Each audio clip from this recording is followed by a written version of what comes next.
સૌનું સ્વાગત છે। સુરતમાં ખાડીપુરના કારણે વારંવાર લોકો હાલાકીમાં મુકાઈ રહ્યા છે અને આ વર્ષે પણ ચિત્ર એ જ છે।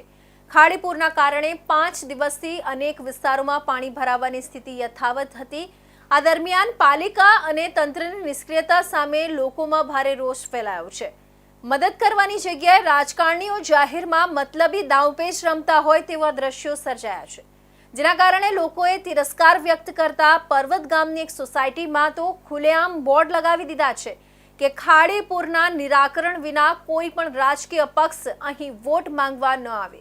સુરતમાં ખાડીપુરના કારણે દર વર્ષે લાખો લોકો અસરગ્રસ્ત થાય છે અને કરોડો રૂપિયાનું નુકસાન થાય છે। આ વર્ષે પણ સુરતમાં ખાડીપુર આવ્યા બાદ લોકોમાં રાજકારણીઓ સામે ભારે રોષ ફેલાઈ રહ્યો છે। સુરતમાં ખાડીપુરમાં લોકો પ્રભાવિત છે, પરંતુ રાજકારણીઓ રાજકારણ રમીને બખેડો કરી રહ્યા છે, તેથી લોકોનો રોષ રાજકારણીઓ સામે વધી રહ્યો છે।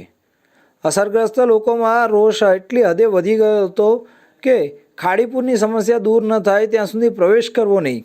આ વર્ષે પણ ખાડીપુરની સમસ્યા આગામી પાલિકાની ચૂંટણીમાં વિષય બને તેવી શક્યતા નકારી શકાતી નથી। સુરતની નબળી નેતાગીરી અને પાલિકા કલેક્ટર અને સિંચાઈ વિભાગની નબળી કામગીરીના કારણે ફરી એક વખત સુરત ખાડીપુરમાં ડૂબી ગયું છે।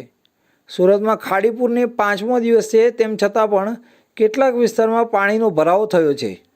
ખાડીપુરના કારણે લોકોને ભારે હાલાકી થઈ રહી છે, તો બીજી તરફ અસરગ્રસ્તોની મદદ કરવાના બદલે રાજકારણીઓ જાહેરમાં બાખડી તમાશો કરી રહ્યા છે, જેના કારણે લોકોમાં રાજકારણીઓ પ્રત્યે તિરસ્કાર થઈ રહ્યો છે। સુરતના ખાડી કિનારાના વિસ્તારમાં 5મા દિવસે પાણીનો ભરાવો થયો છે। લોકો ત્રાહિમામ થઈ રહ્યા છે અને રાજકારણીઓ મદદના નામે દેખાડો કરી રહ્યા છે। આવા સમયે લોકો રાજકારણીઓ સામે ગુસ્સો વ્યક્ત કરી રહ્યા છે।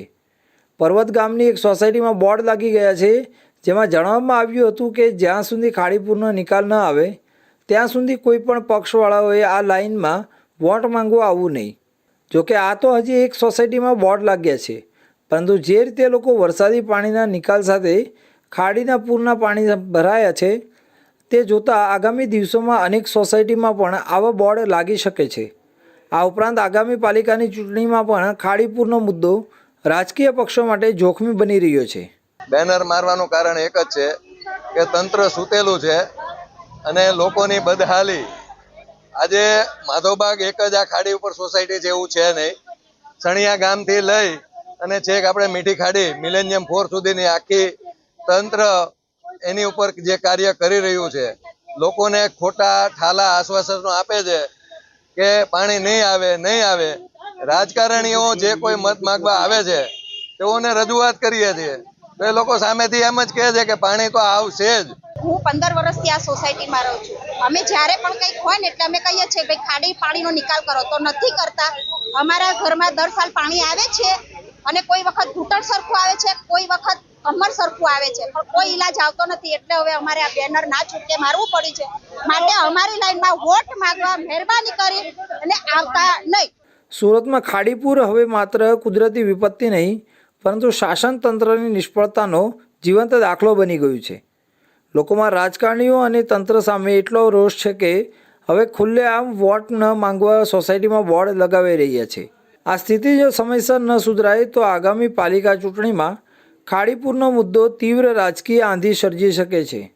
હવે જોવાનું રહ્યું કે મનપા અને રાજકીય લોકોના રોષને હળવો કરવા તત્કાળ પગલાં લે છે કે નહીં। સુરતમાં વરસાદની સ્થિતિ હમણાં હાલ રોકાયો છે, પણ કેટલીક ખાડીપુરની જગ્યાના લીધે કેટલીક સોસાયટીઓમાં જે પાણી ભરાયા સુરતમાં એ હજુ સુધી લોકો 3 દિવસથી ઘરમાં ફસાયા હતા। ત્યાં લોકોનો રોષ જોવા મળ્યો છે।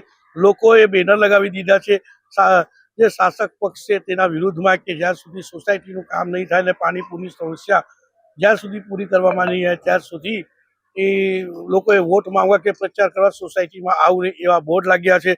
તેમજ લોકોએ આ નંદનવન રો હાઉસ છે સોસાયટીમાં ત્યાં ગેટ લગાવવા પર્વત ગામમાં પાણી ભરાયા હતા। ખાડીપુરની જેવી ઘટના થઈ તેના લીધે લોકોમાં રોષ છે, એ લોકોએ વિરોધ પ્રદર્શન કર્યો હતો। આવનારા સમયમાં અહીં જે બેનરો લાગ્યા છે તેનો શાસક પક્ષ કેવી રીતે જવાબ આપશે ને લોકોને કેવી રીતે મનાવશે તે જોવાનું રહ્યું। અને સુરત મહાનગરપાલિકા હવે કેવી રીતે કામગીરી કરશે અને આવનારા સમયમાં ચાલુ જે ચોમાસું છે તેમાં કેવી રીતે આ પૂરની સ્થિતિને રોકશે અને ખાડીપુરને રોકશે તે જોવાનું રહ્યું। કેમેરામેન રવિ વેંદે સાથે સુનિલ પ્રજાપતિ, ઇન્ડિયા ન્યૂઝ, સુરત. શહેરના ટેક્સટાઇલ માર્કેટ